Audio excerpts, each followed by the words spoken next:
The room went so quiet I could hear the ice melting in somebody's bourbon glass. "Young lady, are you aware he's married?" My father's voice wasn't loud. That was the frightening part.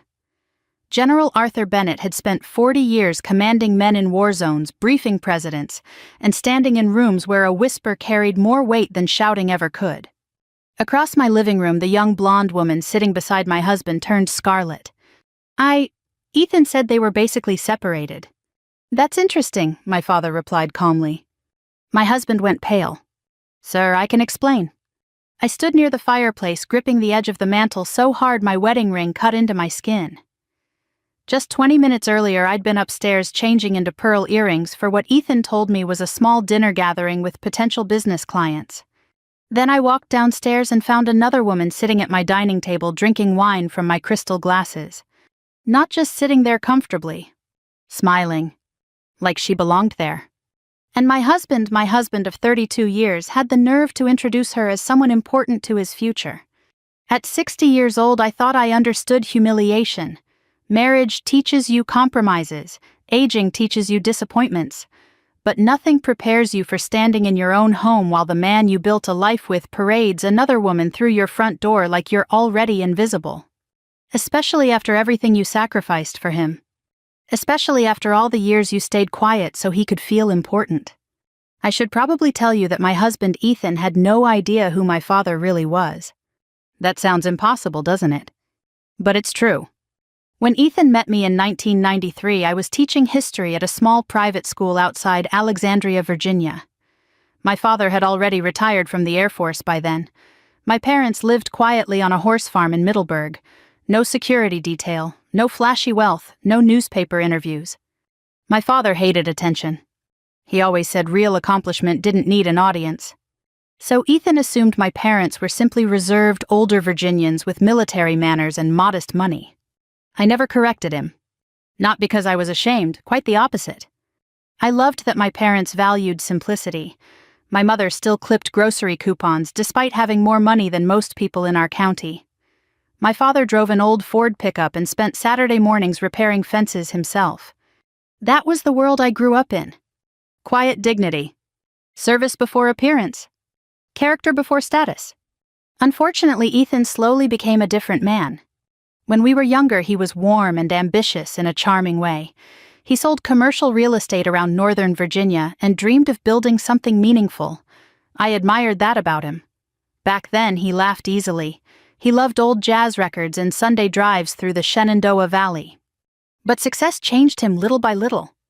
Or maybe it simply revealed who he already was. As the years passed, Ethan became obsessed with appearances.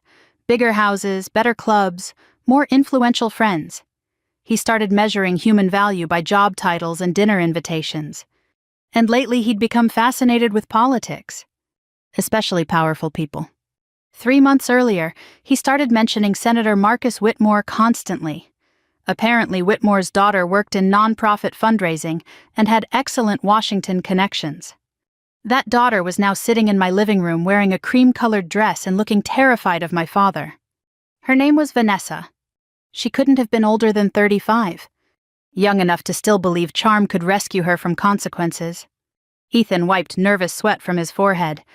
"General Bennett, I never intended for this to become disrespectful." My mother finally spoke from beside the doorway. "Bringing your mistress into your wife's home usually qualifies as disrespectful." Her tone was elegant and composed, which somehow made it worse. My mother, Eleanor Bennett, had mastered the art of polite devastation decades ago. Vanessa stood abruptly clutching her purse. "I think I should leave." "Yes," my mother said immediately. "I believe you should." Vanessa looked at Ethan, probably expecting him to defend her. He didn't. Cowardice ages a man quickly. In those few minutes, Ethan suddenly looked older than his 64 years. His shoulders slumped, his confidence vanished. The polished businessman who spent years lecturing waiters and bragging at country club dinners looked like a frightened teenager caught stealing. Vanessa hurried toward the front door. Before leaving, she glanced at me with genuine embarrassment. Oddly enough, I didn't hate her. Not really. Because standing there looking at Ethan, I realized something painful. This wasn't about Vanessa. There would always have been another Vanessa eventually. Another younger woman to impress. Another audience for his ego. The real betrayal had begun years ago when Ethan stopped valuing the life we built together. The front door closed softly behind her. Silence settled across the room again. My father looked at Ethan steadily. "You threatened my daughter tonight." Ethan blinked quickly. "Sir, You told her not to anger a senator." My father took one slow step forward. "Son, I buried pilots before you finished college. Do not mistake me for a man intimidated by politicians." I almost closed my eyes at that moment because I recognized the voice. Calm, controlled, dangerous. The command voice. I hadn't heard it in years. Ethan swallowed hard. "Claire never told me." "No," my father interrupted. "She didn't. Because unlike some people, our family doesn't treat influence as decoration." My chest tightened unexpectedly. Even now, after walking into this disaster, my father wasn't bragging. He was defending values, defending me. That realization nearly broke me more than Ethan's betrayal. Because suddenly I understood how lonely I'd become inside my marriage. I used to make excuses for Ethan constantly. He's under stress. He didn't mean it that way. He's worried about retirement. But standing there that evening, I finally saw the truth clearly. A good man under pressure becomes tired. A selfish man under pressure reveals himself. My mother crossed the room and touched my arm gently. "Claire, sweetheart, when did you last eat?" Such a small question. Such a mother question. And for some reason, that was what finally cracked me open. I started crying right there beside the fireplace at 60 years old like a heartbroken girl. Not dramatic sobbing. Just exhausted tears. My father's expression softened instantly. Ethan stepped toward me. "Claire." I held up my hand. "No." One word. But it stopped him cold. Because for 32 years I had always eventually softened, always listened, always forgiven. This time was different. I looked directly at my husband. "You didn't just betray me, Ethan," I said quietly. "You humiliated me in my own home." His eyes filled with panic then. Real panic. Not because he suddenly loved me correctly. Because he finally understood he might actually lose me. And deep down, men like Ethan always assume there will be one more chance. He didn't know yet there wouldn't be. I barely slept that night. After my parents left the house, felt unfamiliar like a hotel room after an argument. The grandfather clock in the hallway sounded louder than usual. Every creak in the floorboards made my nerves jump. Ethan slept downstairs in his office, or at least I assumed he tried to. Around 3 in the morning, I walked quietly into the kitchen for tea and found him sitting alone at the table in darkness, staring into an untouched glass of scotch. For a moment he looked old. Not distinguished old, not confident old. Just tired. The kind of tired that settles into a man after he realizes the story he told himself about his life is collapsing. He looked up when I entered. "Claire." I said nothing and reached for the kettle. "I'm sorry," he said softly. I kept my eyes on the stove, for which part? The silence after that question stretched painfully. For all of it. I laughed once under my breath. Not because anything was funny, but because men often discover sincerity only after consequences arrive.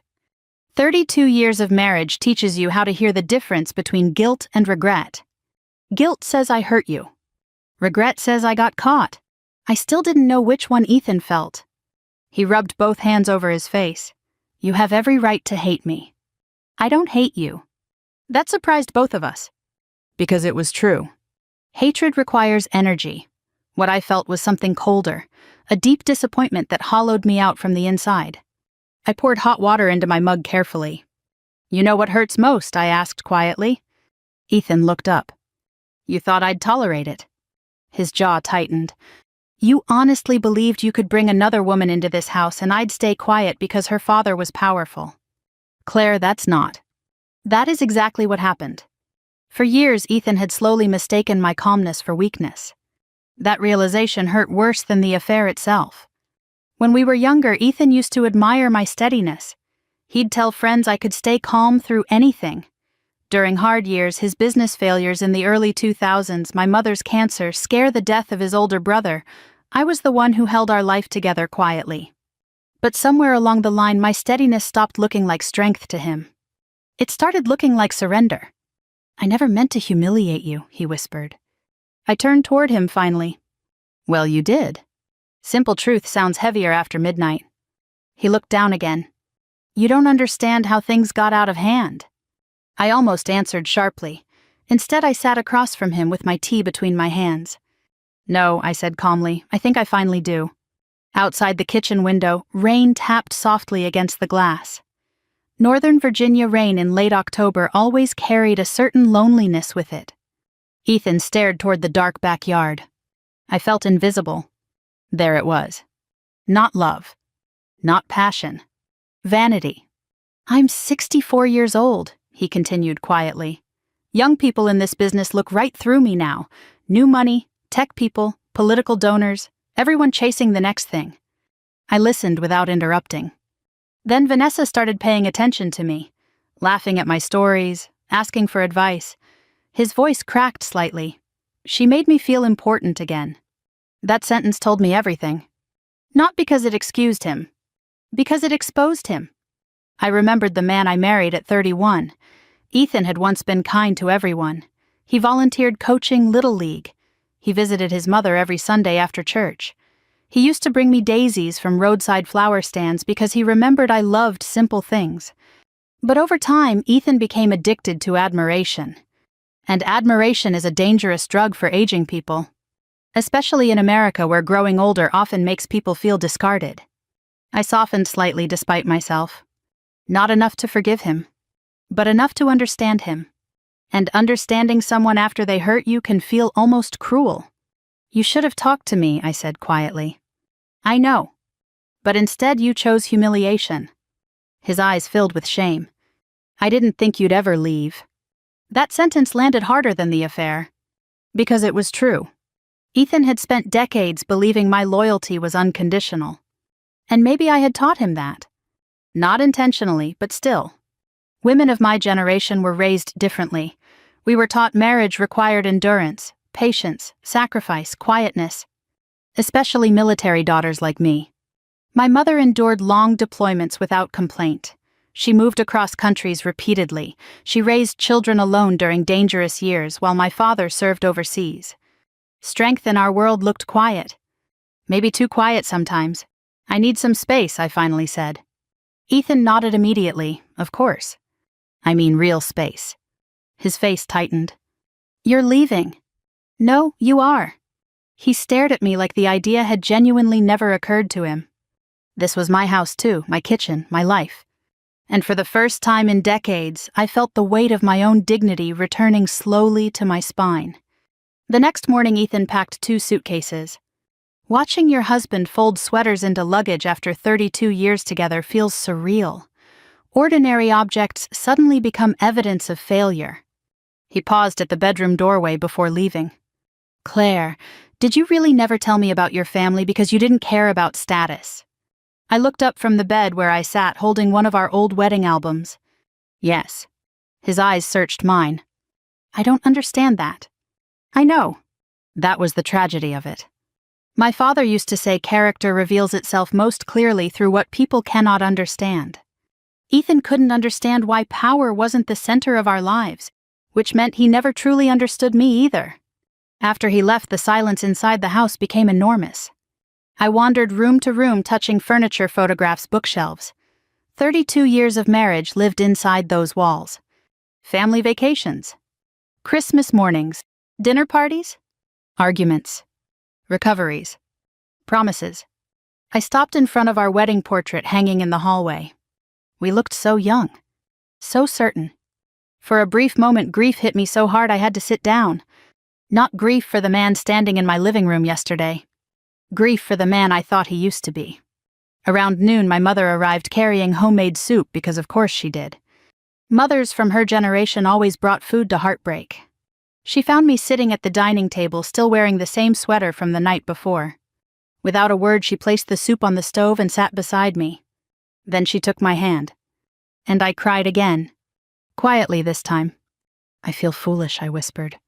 My mother squeezed my fingers gently. "Claire Bennett," she said softly, "there is nothing foolish about loving someone fully." That sentence stayed with me. Because older women carry enough shame already. Shame about aging, about staying too long, about trusting too much. But maybe love itself was never the shameful part. Maybe betrayal belonged entirely to the betrayer. That afternoon my father called. "I've arranged for an attorney to meet with you whenever you're ready." I closed my eyes briefly. Dad believed in preparation, always. "You already knew this might happen, didn't you?" A pause. Then he answered honestly. "I knew Ethan was becoming the kind of man who valued appearances too much. That hurt because deep down I'd known it too. I just kept hoping love would correct it. But love doesn't change character. It only reveals it over time." 3 days after Ethan moved out, I met with the divorce attorney my father recommended. Her office sat in an old red brick building near Georgetown, elegant without trying too hard. The kind of place with polished wood floors, framed law degrees, and a receptionist who spoke softly enough to make everyone else lower their voices too. Her name was Diane Mercer. Late 60s, silver bob haircut, pearl earrings. Competence radiated off her like heat. "I knew your father years ago," she said as she poured coffee into thin white china cups, back when Washington still had adults in the room. That made me smile for the first time in days. Diane opened a thick folder in front of her. "Before we discuss strategy," she said carefully, "I need to ask you something important." I nodded. "Do you want revenge or do you want peace?" The question startled me. Because up until then I thought they were the same thing. I looked out the window toward the gray Potomac River below. "I don't know yet." Diane gave a slow understanding nod. "That's honest. Honest is good." Then she slid several financial documents across the desk toward me. I stared at them in confusion. "These are Ethan's business accounts," she explained, "and these are yours." Mine were significantly larger. I blinked several times. Even though I understood my family's financial structure generally, I had never focused much on the numbers. My father handled most investments through family trusts, established long before I was born. Diane adjusted her glasses. "Claire, do you realize your husband's company would have failed nearly 12 years ago without distributions from your personal trust?" I looked up sharply. "What?" She pointed calmly to several documents. Capital injections, quiet debt coverage, tax protections. Most of Ethan's major business recoveries were indirectly supported by your family assets. I stared at the papers in disbelief. Not because I doubted her. Because I suddenly understood something humiliating. Ethan had spent years acting superior while unknowingly surviving because of me. Or more accurately, because of the quiet stability my family provided. I never even told him, I murmured. Diane folded her hands carefully. "Your father requested discretion." That sounded exactly like him. No performance. No reminders. No making a man feel small. The Bennetts believed helping family quietly was part of responsibility. Unfortunately, some people mistake silent support for weakness. Diane studied me for a moment. "You still love him." It wasn't a question. And against all logic, tears burned my eyes again. Yes. That was the terrible part. Love doesn't disappear simply because trust does. People my age understand that better than younger generations sometimes do. After 32 years, a marriage becomes stitched into your nervous system. You don't just lose a spouse. You lose routines, shared language, history. You lose the witness to your life. Diane handed me a tissue gently. "You can love someone and still leave them." I nodded slowly. That afternoon I drove aimlessly through Northern Virginia for nearly 2 hours. Past old churches, shopping centers, quiet suburban neighborhoods where Halloween decorations already sat on porches. Ordinary American life continued around me as if my world hadn't cracked open. I finally parked outside a small diner near Fairfax where Ethan and I used to eat breakfast after church on Sundays years ago. The waitress recognized me immediately. "Haven't seen you two in forever." The sentence hit harder than she intended. I forced a smile and ordered coffee. Sitting there alone in the booth, I found myself remembering the early years of our marriage before ambition hardened Ethan into someone restless and dissatisfied. Back then, we didn't have much money. Our first apartment had thin walls and unreliable heat. Ethan drove a used Buick with a door that only opened from the outside. We spent summers drinking cheap wine on the balcony while listening to baseball games on the radio. And we were happy. Or at least I thought we were. I remembered helping Ethan practice presentations late at night when he first entered commercial real estate.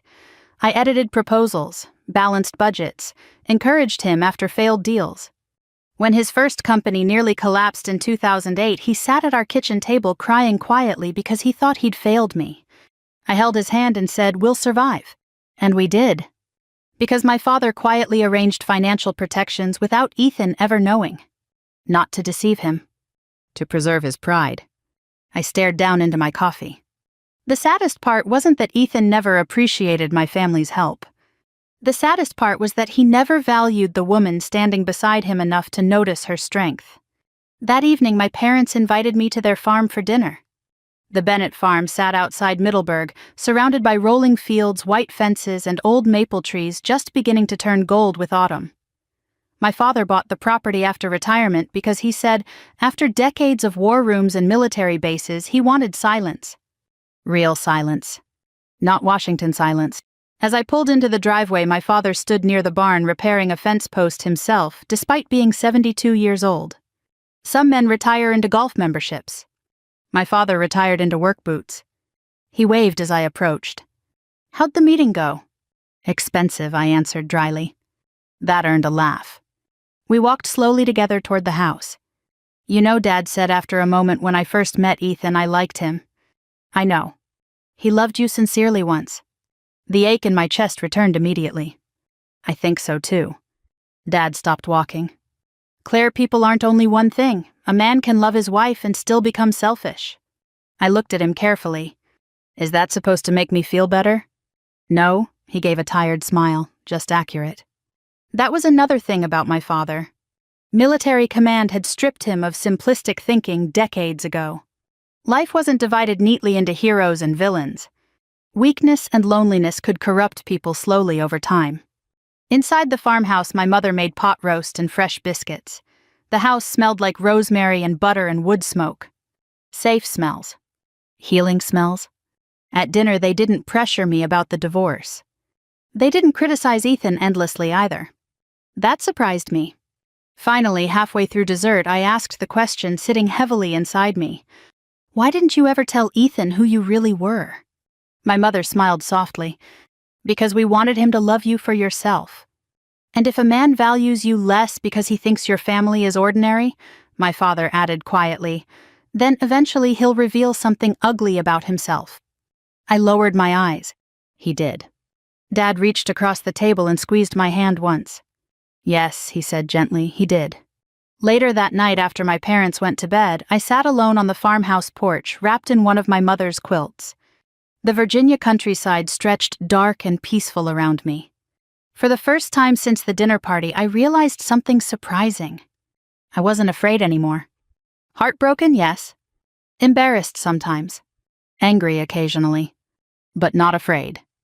Because somewhere underneath all the grief, I had started remembering who I was before I spent decades shrinking myself to protect a man's ego. And that woman, I realized quietly, was still there. A week later, I found myself standing beside my father at Arlington National Cemetery. The wind carried that particular October chill unique to Virginia, sharp enough to make you pull your coat tighter, gentle enough to remind you winter hadn't fully arrived yet. Rows of white headstones stretched across the hills in perfect order. Every time I came there, the silence humbled me. Not empty silence. Earned silence. My father walked slowly beside me with his hands folded behind his back. Even retired for nearly 15 years, he still moved like a military officer, measured, alert, disciplined. We stopped near the gravesite of one of his closest friends, a pilot he'd served with decades earlier. Dad crouched carefully despite his stiff knees and brushed a few fallen leaves from the headstone. "He never got to grow old," he said quietly. That sentence settled heavily between us. At 60, I'd started noticing how often conversations among older Americans turned toward time, retirement, illness, grandchildren, loss. We spend so much of youth imagining life ahead that eventually it shocks us to realize more years sit behind us than in front. Maybe that's why Ethan panicked. Not because he was evil. Because aging frightened him. Unfortunately, fear can make selfish people dangerous. "You still thinking about him?" my father asked gently as we continued walking. "Yes. That's normal." I gave him a sideways glance. You're remarkably calm about all this. Dad smiled faintly. Claire, I spent 40 years watching human beings make mistakes under pressure. Mistresses aren't exactly battlefield decisions. No, he admitted, but pride is pride, ego is ego. We walked quietly for a few moments. Then Dad stopped near a large oak tree overlooking the cemetery hills. You know what war teaches you eventually. I shook my head. Nobody is impressive forever. The breeze rustled through the branches above us. Titles disappear, he continued softly. Uniforms disappear, beauty disappears, strength fades. Character is what stays behind. I felt tears sting unexpectedly. Because deep down, I knew that was exactly what Ethan had lost sight of. And maybe what I had forgotten too. That afternoon, I drove to the Veterans Hospital in Washington for the first time in years. My mother volunteered there every Thursday, helping elderly spouses complete paperwork and insurance forms. After retirement, my father occasionally visited wounded veterans quietly without publicity. I used to help during holidays when life was less busy. Before my marriage became maintenance instead of partnership. The hospital smelled faintly of coffee disinfectant and old linoleum floors. Familiar somehow, honest. My mother greeted me warmly near the volunteer office. Oh good, she said immediately. Mrs. Talbot's hearing aid paperwork has become a nightmare. You're better at forms than I am. That made me laugh softly. And strangely, laughter felt unfamiliar now. Like using muscles I hadn't stretched in years. For the next few hours, I sat with elderly veterans and their families helping sort documents, insurance claims, transportation requests. Ordinary problems. Real problems. One man named Frank kept calling me young lady despite being only 15 years older than me. Another veteran showed me photographs of his grandchildren for 20 straight minutes while forgetting my name entirely. And somehow being around those people soothed something inside me. No performance. No social climbing. No pretending. Just human beings trying to carry life with dignity. Around 3 o'clock, a woman named Margaret sat beside me in the cafeteria. She looked to be in her 70s, sharp-eyed with short gray curls and a denim jacket covered in volunteer pins. You're Arthur Bennett's daughter, she said immediately. I nodded. He helped my husband years ago. Really? Margaret smiled warmly. My Harold came home from Vietnam carrying more ghosts than luggage. Your father got him into counseling before anybody else would admit veterans needed it. Emotion tightened unexpectedly in my throat. My father rarely talked about those years. Margaret stirred cream into her coffee slowly. Good men don't advertise kindness, she said. That's how you know it's real. I thought about Ethan instantly. About expensive dinners, loud networking events, constant conversations about influence and visibility. Somewhere along the line he'd confused attention with importance. Margaret tilted her head carefully. You look heartbroken. Older people stop pretending not to notice pain. I smiled sadly, that obvious. Honey, I'm 76, nothing subtle anymore. That made me laugh again. Then somehow I found myself telling her pieces of the story. Not every humiliating detail. Just enough. Margaret listened quietly without interrupting. Finally, she patted my hand. Men panic when they age, she said matter-of-factly. Some buy Corvettes, some chase younger women, some become grumpy old fools. And some grow wiser. I looked down at my coffee. I'm not sure Ethan will. Margaret shrugged gently. That's his tragedy, not yours. That sentence followed me home. 2 days later, Ethan called unexpectedly. I almost didn't answer. But after 32 years, ignoring his name on my phone felt impossible. Hello? His voice sounded tired immediately. Claire, thank you for not destroying me publicly. I frowned slightly. I never wanted to destroy you. A long pause. I think that somehow makes this worse. I leaned back slowly in my chair. How's the apartment? Small. That nearly made me smile despite myself. Ethan had always hated small spaces. He cleared his throat awkwardly. I lost the Franklin contract. I closed my eyes briefly.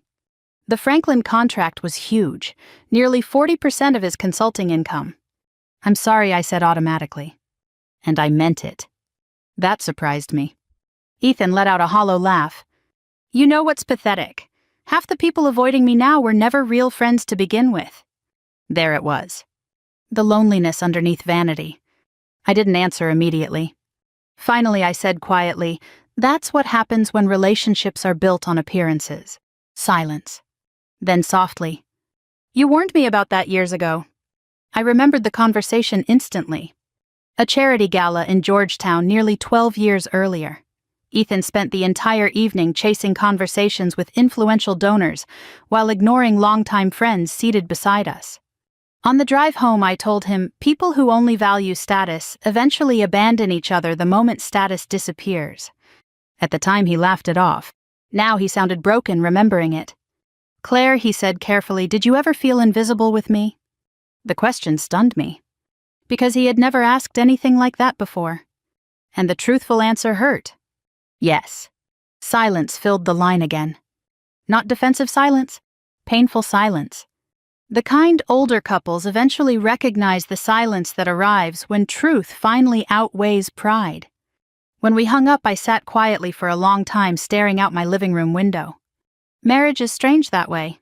Sometimes people don't really begin seeing each other clearly until everything falls apart. That evening, my mother called and invited me for Sunday dinner again. Before hanging up, she added gently, "Your father's making chili. Try to act impressed." I smiled to myself afterward. And for the first time in weeks, the future didn't feel entirely dark. Not healed. Not settled. But survivable. At our age, sometimes hope arrives quietly. Not as excitement. As peace. By early December, Ethan's business had officially begun to collapse. Not dramatically. That's the thing younger people misunderstand about failure. Most lives don't explode overnight. They erode quietly. One canceled contract. One unanswered phone call. One invitation that suddenly stops arriving. At our age, you notice those absences immediately. Ethan certainly did. I heard pieces of the story through mutual friends first. A developer in McLean ended their consulting agreement. 2 longtime clients moved to another firm. A charity board quietly replaced him before the annual gala. Washington has always specialized in elegant exile. Nobody says you're unwelcome. They simply stop calling. I wish I could tell you I enjoyed hearing about it. Part of me expected revenge to feel satisfying, but mostly it felt sad. 32 years is a long time to watch someone slowly become a stranger. One rainy afternoon, Ethan came by the house to collect more belongings. I nearly didn't open the door when I saw him standing there through the window. He looked thinner. His expensive camel overcoat hung loosely around his shoulders, and for the first time in decades, his hair looked genuinely gray instead of carefully managed. Aging arrives quickly once vanity loses its audience. "Hi," he said awkwardly when I opened the door. "Hello?" For a moment, neither of us moved. Then I stepped aside silently. He walked into the foyer slowly, like a visitor instead of a husband. The Christmas decorations were already up. Garland along the staircase. White lights around the mantel. The same decorations I'd unpacked every December since 1994. Ethan stared at them quietly. "You always made Christmas beautiful." The comment hit me unexpectedly hard. Because it was true. For decades, I created warmth around him while he chased admiration elsewhere. He walked upstairs while I remained in the kitchen, pretending to organize mail. A few minutes later, I heard drawers opening in the bedroom. Then silence. Then another drawer. 32 years of shared life reduced to deciding which sweaters belonged to whom. Eventually, he came downstairs carrying 2 boxes. He paused near the dining room doorway. "Do you remember our first Christmas here?" Of course I remembered. We bought the house in 1998 after years of saving. It wasn't enormous by Washington standards, but I loved it immediately. Wide front porch, tall windows, old oak trees in the backyard. That first Christmas, we couldn't afford proper furniture yet, so we ate dinner sitting on folding chairs beside the fireplace. "Yes," I answered quietly. Ethan gave a tired smile. "You made tomato soup because we spent all our money on the down payment. And you burned the grilled cheese sandwiches." "That too." For one painful second, the old version of us returned. Not the polished couple from charity galas. Just 2 people trying to build a life together. Then reality settled back into the room again. Ethan looked down. "I threw away something good, didn't I?" I answered honestly. "Yes." His eyes closed briefly. I keep thinking if I explain myself correctly, maybe this will make sense somehow. It won't. He nodded slowly like he already knew that. Then he looked at me carefully. Do you hate her? Vanessa. He nodded. I surprised myself by answering immediately. No. That seemed to genuinely confuse him. She knew you were married, he said quietly. Yes, but she didn't stand before me 32 years ago and promise loyalty. That landed hard. Ethan looked away toward the Christmas tree blinking softly in the corner. I don't think I understood what loyalty cost you. The sentence settled heavily between us. Because women of my generation understand loyalty differently than many younger people do. We stayed through layoffs, illness, aging parents, financial strain, exhaustion, quiet disappointments. We kept marriages alive through ordinary endurance. Not because we were weak, because we believed commitment mattered. And maybe sometimes we tolerated too much because of it. I wasn't unhappy all those years, Ethan said suddenly. I looked at him. That almost makes this worse. His face crumpled slightly. I know. Before leaving, he hesitated near the front door. The apartment feels empty. I folded my arms gently. That's what consequences feel like sometimes. He nodded once and walked out into the rain carrying his boxes. I watched from the doorway until his car disappeared down the street. Then I closed the door and stood there crying quietly where he couldn't see me. Not because I wanted him back. Because grief doesn't disappear simply because betrayal exists. A week later, I finalized preliminary divorce agreements with Diane Mercer. We sat together in her office reviewing financial settlements. You're being extremely generous, Diane observed carefully. I don't need to punish him financially. She studied me over her glasses. You could. I know. And I could have. Legally, much of Ethan's lifestyle had depended indirectly on structures connected to my family's trusts and investments. But stripping him completely felt cruel. My father was surprised when I told him my decision later that evening. You owe him nothing, he said firmly. Maybe not. Dad looked at me carefully across the farmhouse kitchen table. Then why? I stared down at my coffee for a long moment before answering. Because I loved him once. The room grew quiet. My mother reached over and touched my hand softly. Mercy becomes easier once anger finishes burning. That doesn't mean forgiveness arrives quickly. Only that revenge eventually grows exhausting. A few days before Christmas, Ethan called again. This time his voice sounded different. Smaller somehow. I lost the apartment. I sat upright immediately. What happened? I can't afford it anymore. The words seemed painful for him to say aloud. A man who spent years projecting success now admitting financial instability. I found a smaller place in Arlington, he added quickly. It's temporary. I leaned back slowly. Do you need help moving? The question slipped out before I could stop it.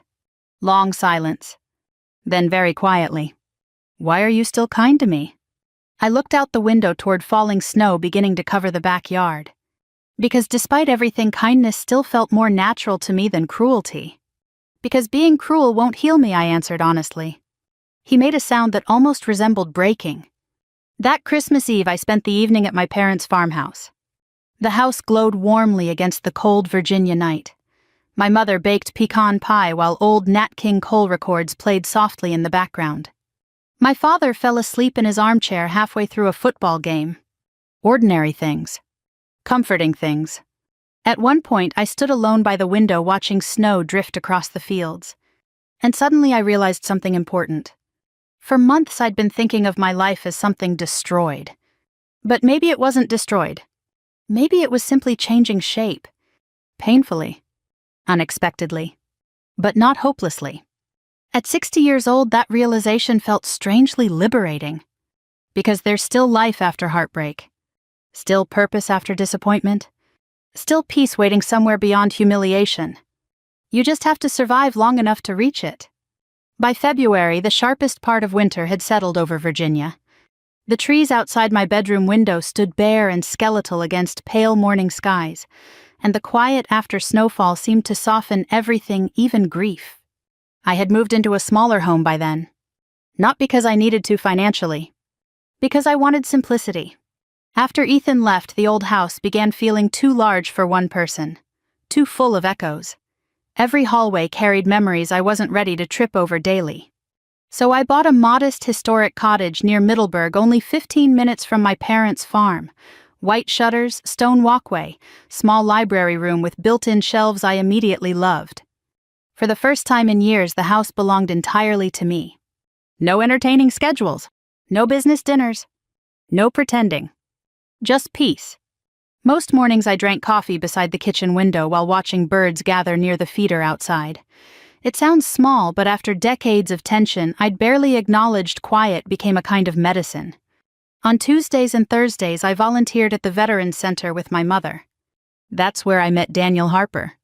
The first thing I noticed about Daniel was his voice. Calm voices matter when you get older. He spoke slowly, thoughtfully, without the exhausting performance so many people carry now. A retired Navy physician in his late 60s, Daniel volunteered twice a week helping elderly veterans navigate medical paperwork and transportation issues. The second thing I noticed was that he listened fully when people spoke.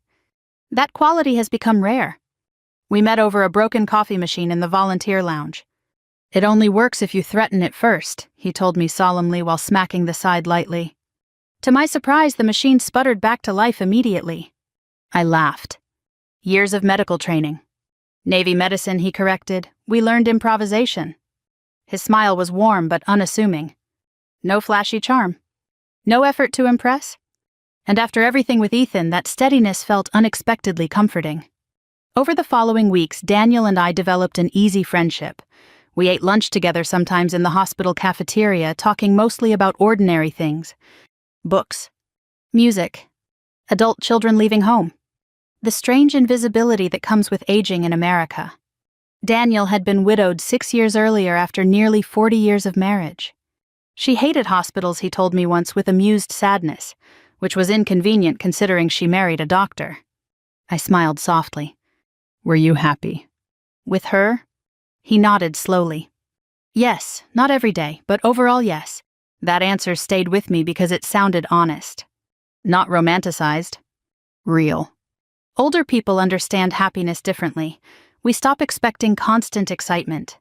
We begin valuing consistency, safety, companionship. Peace becomes more attractive than passion eventually. One afternoon after volunteering, Daniel and I walked slowly through downtown Middleburg, carrying cups of coffee while snow melted along the sidewalks. "You seem lighter lately," he observed gently. I looked at him carefully. "I think I'm finally breathing normally again." He nodded like he understood exactly what I meant. "Long marriages can become heavy," he said quietly, "even good ones." I appreciated that he didn't immediately criticize Ethan. Most people wanted villains and victims because simple stories feel easier to process. But real marriages rarely collapse from one moment alone. Sometimes they erode slowly under unspoken disappointments. Meanwhile, Ethan had started seeing a therapist. I learned that accidentally during one of our occasional phone calls regarding financial paperwork. I almost walked out after 10 minutes, he admitted awkwardly. I nearly smiled imagining it. Ethan hated vulnerability. "What changed your mind?" The line stayed quiet briefly. The therapist asked me why I needed strangers to admire me so badly. That sounded uncomfortably accurate. And apparently the answer takes 50-minute sessions to explain. For the first time in months, I heard genuine self-awareness in his voice. Not excuses. Not blame. Reflection. Healing often begins with humiliation, unfortunately. Especially for proud people. Around that same time, Ethan reconnected with his younger brother Michael after nearly 7 years of estrangement. The brothers stopped speaking over something ridiculous involving inheritance disagreements after Ethan's mother died. Pride destroys families in slow motion. One Sunday evening, Ethan called unexpectedly while I cooked soup in my small kitchen. I had dinner with Michael. I stirred the pot slowly. How'd it go? He hugged me. Emotion cracked unexpectedly in his voice. We haven't hugged since Dad's funeral. I leaned quietly against the counter. He said something interesting. What? He said I spent years chasing people who didn't care about me while ignoring the ones who did. The truth sounded painful even secondhand. Outside my kitchen window, snow began falling softly again. I think he's right, Ethan whispered. That conversation haunted me afterward. Because despite everything, part of me still mourned for the man Ethan could have remained if he'd valued the right things. A few days later, my father came by the cottage carrying groceries I didn't ask for because retired military fathers apparently express love through unnecessary supplies. "You living entirely on soup now?" he asked suspiciously while unpacking canned goods. "I'm 60, not 23. Your cooking habits suggest otherwise." I laughed and handed him coffee. Dad wandered slowly through the cottage approvingly. "This place suits you." "I think so too." He stopped beside the bookshelf in the living room. "You seem peaceful." The observation surprised me because it was true. Not fully healed, but steadier. "I spent years shrinking parts of myself without realizing it," I admitted quietly. Dad nodded once. "That happens in marriages sometimes."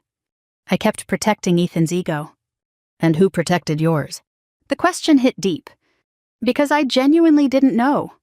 Women of my generation were often taught emotional caretaking so thoroughly that eventually we stopped noticing our own exhaustion. Dad sat heavily in the armchair near the window. "You know why your mother and I survived all these years?" I smiled faintly, fear. "That too." Then his expression softened warmly. "But mostly because neither of us needed the world to constantly prove our value." That was the difference. My parents built their marriage around partnership. Ethan built much of his identity around validation. And validation disappears quickly with age. That evening after Dad left, I sat quietly by the fireplace thinking about the strange shape life had taken. 6 months earlier, I believed my marriage defined me completely. Now I was learning something unexpected. There could still be joy after betrayal. Still friendship. Still meaning. Still mornings filled with peace instead of anxiety. At 60 years old, I had assumed most major transformations were behind me. Instead, life quietly handed me another beginning. And for the first time in a very long while, I wasn't afraid of the future anymore. 1 year after Ethan brought Vanessa into my home, autumn returned to Virginia. The maple trees around Middleburg had turned deep shades of gold and rust again, and cool air drifted through open windows carrying the smell of wood smoke and fallen leaves. I used to think heartbreak permanently divided life into before and after. Now I understood something gentler. Life keeps moving. Not because pain disappears, because people learn how to carry it differently. That October evening, I attended a military charity fundraiser in Washington, honoring veterans and long-term military spouses. My mother convinced me to go after 3 days of persistent encouragement, and one particularly effective guilt trip involving her homemade lemon cake. Daniel attended with me. Not as some dramatic late-life romance. Just quietly. Comfortably. That mattered more. At our age, companionship becomes less about fireworks and more about ease. Daniel never tried to rescue me from my sadness or compete with my memories. He simply showed up consistently, which I had come to realize was one of the purest forms of love. The ballroom overlooked the Potomac River, glowing softly beneath crystal chandeliers and muted conversations. Retired officers, diplomats, widows, volunteers, and old military families filled the room. Familiar worlds. Steady worlds. Daniel handed me a glass of sparkling water. "You nervous?" "A little." "You'll survive." That sounds medically reassuring. Navy medicine specialized in confidence over certainty. I laughed softly. Then I saw Ethan standing near the far side of the ballroom. For one suspended moment, everything inside me went still. He looked older. Not ruined. Just humbled. His hair had gone almost entirely gray now, and the sharp arrogance he once carried so naturally had disappeared. Instead, he stood quietly speaking with an elderly veteran in a wheelchair. Listening carefully. Actually listening. Daniel noticed my expression immediately. "That him?" "Yes." He nodded gently. "You want to leave?" I considered it honestly, then shook my head. "No." Because healing eventually means reclaiming spaces that once hurt you, not avoiding them forever. About 20 minutes later, Ethan approached carefully. "Claire." "Hello, Ethan." His eyes shifted politely toward Daniel. "Good evening." Daniel extended his hand immediately. "Daniel Harper." "Ethan Collins." The men shook hands calmly. No hostility. No territorial tension. Just two older men understanding life had already humbled both of them in different ways. "I'll go rescue your mother from political conversations," Daniel told me quietly before stepping away. God, I appreciated that man. Ethan watched him go. "He seems kind." "He is." For a moment we stood together awkwardly beside the ballroom windows overlooking the river. Then Ethan exhaled slowly. "I almost didn't come tonight." "Why did you?" He looked down briefly. "I volunteer with a veterans housing program now. They invited me." I nodded softly. "I heard." Over the past several months, Ethan had begun working with struggling veterans through a community outreach organization. At first, I assumed guilt drove him there. Maybe it did. But sometimes people begin changing for imperfect reasons and still become better. "I owe you an apology," he said quietly. I folded my hands together patiently. A real one this time. The honesty in that sentence immediately caught my attention. No excuses. No self-pity. Just accountability. Ethan swallowed hard. "What I did to you was cruel, not just selfish. Cruel." Emotion flickered across his face. I humiliated the person who loved me most because I was terrified of getting older and becoming irrelevant. I stayed silent. Not to punish him. To let him continue. I spent years needing strangers to admire me because somewhere along the line I stopped respecting myself. His voice lowered further. "And instead of facing that, honestly, I hurt you." There it was. The truth at last. Simple. Uncomfortable. Real. The ballroom noise softened around us as if distance suddenly separated us from everyone else. "I don't expect forgiveness," he added quickly. I looked at him carefully then. Really looked. And for the first time in years I saw no performance left in him. Just an aging man finally confronting himself honestly. Something inside me loosened quietly. Not romantic love? That chapter had ended. But bitterness. The heavy bitterness I'd carried for so long. "I forgive you," I said softly. His eyes filled immediately. Not dramatic tears. Just grief. Relief. Humility. "Thank you," he whispered. I surprised myself by smiling faintly. "Forgiveness isn't permission, Ethan." "I know. It's just freedom." He nodded slowly like someone memorizing the sentence. A few minutes later my father approached us. Even retired generals remain impossible to ignore in crowded rooms. Dad still carried authority naturally despite his age and stiffening knees. Ethan straightened immediately out of instinct. Dad studied him quietly for several seconds. Then he spoke. "A man is measured by what he does after failure." Simple words. But my father always preferred truth without decoration. Ethan nodded carefully. "I'm trying, sir." Dad's expression softened almost imperceptibly. "That matters." And just like that, the war between them quietly ended.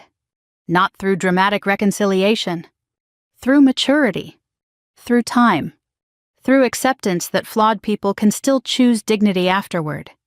Later that evening, Daniel drove me home through dark Virginia roads lined with glowing porch lights and autumn trees.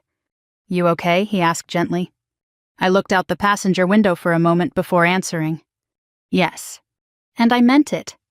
For the first time since my marriage collapsed, the story no longer felt unfinished. A week later, my parents invited everyone to the farmhouse for Sunday dinner. Not Ethan. Just family. My mother made roast chicken while my father complained about football rankings with the seriousness of international diplomacy. Daniel helped me wash dishes afterward while jazz music played softly through the kitchen. At one point, I glanced through the window toward the porch. My parents sat side by side beneath wool blankets watching the sunset over the fields. Their hands rested together naturally after nearly 50 years of marriage. No performance. No audience. Just loyalty weathered into tenderness over time. And suddenly I understood something that had taken me 60 years to fully learn. Real strength isn't loud. It isn't political influence or money or social status. It's the quiet courage to remain decent in a world constantly tempting people toward selfishness. It's choosing loyalty when nobody applauds for it. It's surviving disappointment without becoming bitter. It's allowing yourself to begin again after humiliation. Even late in life. Especially late in life. So, if you're listening to this story tonight, carrying heartbreak, regret, or disappointment of your own, I hope you remember something important. The people who appear quietest are often carrying the strongest foundations. And sometimes losing the life you expected becomes the first step toward finding peace you never thought possible.